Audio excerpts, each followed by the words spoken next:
Guys, Covid cases daily basis पर बढ़ रही है और साथ में इस बात की डिमांड भी कि नीट पीजी 2021 के एग्जाम को पोस्टपोन किया जाए। सोशल मीडिया ट्विटर पर hashtag postpone NEET PG trend कर रहा है। इसे ट्रेंड करने की देरी ही थी कि एकेडमिशियंस और लीडर्स ने भी इसे ज्वाइन कर लिया, जैसे उन्हें डॉक्टर्स और डॉक्टरों के फैमिलीज की हेल्थ की बहुत ज़्यादा चिंता हो। खैर, नीट पीजी 2021 की एग्जाम डिले होगी या नहीं होगी ये तो समय ही बताएगा, मगर अगर आप मेरी राय जानना चाहते हो तो मुझे पर्सनली नहीं लगता कि इस एग्जाम को डिले किया जाएगा। रीज़न, सबसे पहले एनबीई ने जो एसओपीज जारी किए हैं, पब्लिश किए हैं, एनबीई की तरफ से जो बिहेवियर की लिस्ट पब्लिश की गई है उसमें यह साफ साफ शब्दों में ये बताया गया है कि भले ही कोविड के केसेस बढ़ रहे हों, लेकिन ऐसे में भी नीट पीजी का एग्जाम टाइमली लेना बहुत ज़्यादा ज़रूरी है और इस वजह से एग्जाम को डिले नहीं किया जाएगा। 18 अप्रैल 2021 के दिन ही नीट पीजी के एग्जाम को कंडक्ट कराया जाएगा। दूसरी रीज़न ये है कि हमारे पॉलिटिशियंस भी कोरोना को लेकर के बहुत ज़्यादा सीरियस हैं, कोविड को लेकर के बहुत ज़्यादा सीरियस हैं, क्योंकि इलेक्शंस, अलग अलग स्टेट्स में इलेक्शंस है तो बहुत ही धड़ल्ले से, बहुत ही बड़े लेवल पे रैलीज हो रही है। रैलीज में बहुत ही बड़े लेवल पे लोग जुट रहे हैं और वो लोग बिना मास्क के भी बहुत सारे लोग देखे गए हैं। साथ में हमारे पॉलिटिशियंस जो है, लीडर्स जो हैं, वो भी बिना मास्क के अपनी जो रैलीज है वो करते हुए दिखाई दे रहे हैं। तो ये चीज़ें बताती है कि हमारे पॉलिटिशियंस, हमारे लीडर्स जो हैं वो कितने ज़्यादा एक्टिव हैं, कितने ज़्यादा सीरियस हैं कोविड को लेकर के। तो अगर वो इतने ज़्यादा सीरियस हैं कोविड को लेकर के तो आप समझ सकते हो कि डॉक्टरों की हेल्थ और डॉक्टरों की फैमिली की हेल्थ उनके लिए कितनी ज़्यादा मायने रखती होगी। और यही रीज़न है कि मुझे नहीं लगता कि नीट पीजी के एग्ज़ाम को पोस्टपोन किया जाएगा। अब जो भी हो, ये देखने वाली बात रहेगी। फिलहाल की सिचुएशन तो यही है कि आज 12 अप्रैल 2020 के दिन नीट पीजी 2021 एग्जाम जो 18 को होने वाली है उसकी एडमिट कार्ड जारी की जाएगी। लगभग 1,74,000 स्टूडेंट्स ने एप्लीकेशन फॉर्म भरे हैं, तो जो एडमिट कार्ड होगी उसे पब्लिश किया जाएगा और आज 12 अप्रैल से एडमिट कार्ड आप सभी स्टूडेंट्स डाउनलोड कर पाओगे। हालांकि रोल नंबर अपडेट कर दी गई है एनबीई की ऑफिशियल वेबसाइट पे। एनबीई की ऑफिशियल वेबसाइट पे जाकर के आप लॉगिन करोगे तो एप्लीकेशन नंबर के नीचे आप देखोगे कि रोल नंबर भी एक्टिवेट कर दी गई है, अपलोड कर दी गई है। अब जब आज एडमिट कार्ड पब्लिश होने वाली है, आप डाउनलोड करोगे तो एडमिट कार्ड से जुड़ी कुछ 5 बातें हैं जो आपको इग्नोर नहीं करनी है, जिस पर आपको टेक केयर करने की जरूरत है, ध्यान देने की जरूरत है। और क्या है वो 5 बातें? सबसे पहली बात है कि एडमिट कार्ड जब आप डाउनलोड करोगे तो वो एडमिट कार्ड आप कैसे डाउनलोड करोगे। आई होप कि आपको ये पॉइंट क्लियर होगी कि आपको सिंपली एनबीई की ऑफिशियल वेबसाइट www.nbe.edu.in पर जाना है। लॉगिन आईडी पासवर्ड आपसे मांगा जाएगा, यूजर आईडी पासवर्ड मांगा जाएगा, वो यूजर आईडी पासवर्ड आपको डालना है और you will able to login और उसके बाद आप अपने एडमिट कार्ड को डाउनलोड कर पाओगे। जब आप एडमिट कार्ड को अपने डाउनलोड करोगे तो कुछ पॉइंट्स है जो आपको देखने की जरूरत है। सबसे पहले जो इंपॉर्टेंट पॉइंट है वो आपको ये देखना है कि एग्जाम सेंटर अलॉटमेंट, आपको कहाँ किस जगह की एग्जाम सेंटर अलॉट की गई है, वो आपके घर से कितना दूर है, वहाँ पहुँचने के क्या क्या तरीके हैं, ट्रैफिक कैसी रहती है, ये सारा एनालाइज करके ये सारी चीज़ें आपको पता करके रखनी है।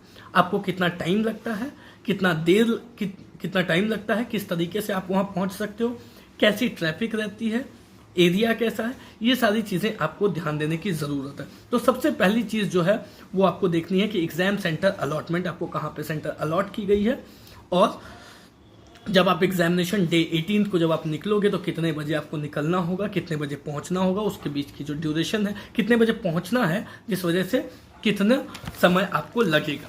ये पहली पॉइंट आपको एडमिट कार्ड में चेक करनी है। दूसरी बात क्या है कि जब आप एडमिट कार्ड डाउनलोड करोगे तो उसकी एक कलर प्रिंट आउट निकालनी है और प्रिंट आउट निकालने के बाद राइट साइड में आपको वो अपनी पासपोर्ट साइज फोटो पेस्ट करनी है।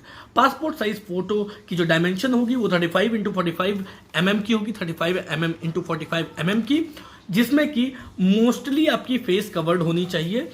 आपकी जो फोरहेड है और फेस है वो 75% ऑफ द फोटो जो है, जो जिस डायमेंशन की पासपोर्ट साइज फोटो है उसमें maximum portion 75% of the photo जो है वो आपके फेस और फोरहेड से कवर होनी चाहिए, और बाकी 25% आपकी बॉडी चल सकती है। तो इस तरीके की ये चीज़ें आपको देखनी है। साथ में जब आप पासपोर्ट साइज फोटो अपलोड करो तो आपको ये भी ध्यान देना है कि आपको कैप्स या अदर ऑर्नामेंट्स, गॉगल्स जैसी चीज़ें नहीं पहननी है। इवन आपको स्टेथोस्कोप भी नहीं पहनकर वो फोटो कैप्चर करना है। ये चीज़ें पहनकर आप फोटो अपलोड ना करें, फोटो ना खिंचाएं और फोटो को पेस्ट ना करें।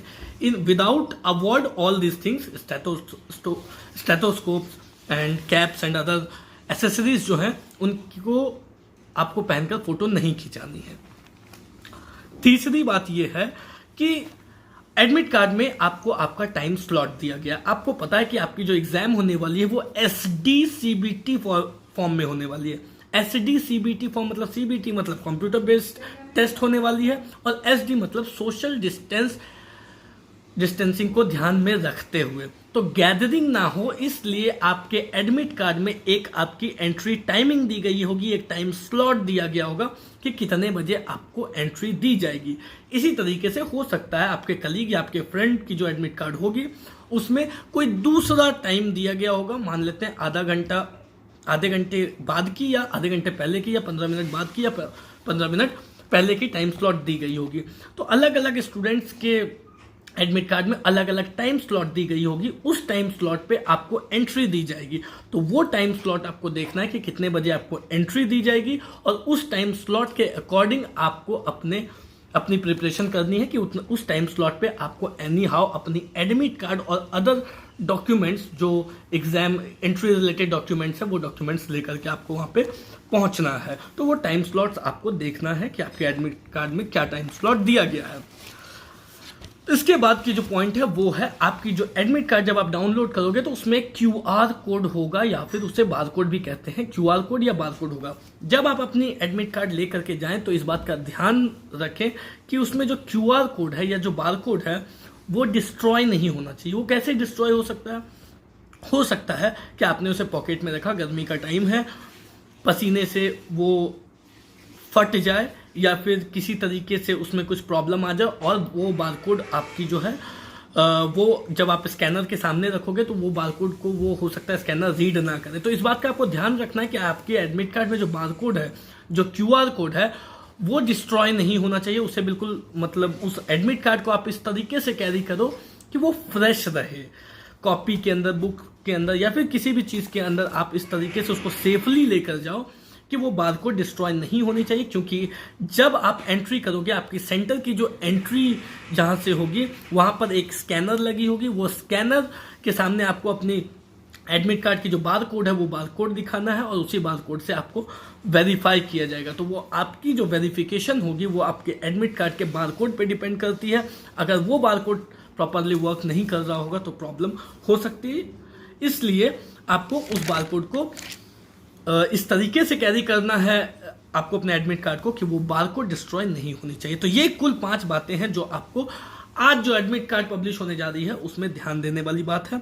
साथ में जो मेरी राय थी वो मैंने आपको बता दी कि मुझे नहीं लगता कि नीट PG एग्जाम को पोस्टपोन किया जाएगा या डिले किया जाएगा, मगर फिर भी किसी चीज़ को 100% नहीं कहा जा सकता। 1% मान के चलते हैं कि शायद जिस तरीके से अलग अलग माध्यम से ये रिक्वेस्ट रेज की जा रही है, डिले की रिक्वेस्ट रेज की जा रही है, पोस्टपोन करने की रिक्वेस्ट रेज की जा रही है, अगर होता है तो डेफिनेटली होना भी चाहिए, क्योंकि ये डॉक्टरों की हेल्थ और उनके फैमिलीज के हेल्थ का सवाल है।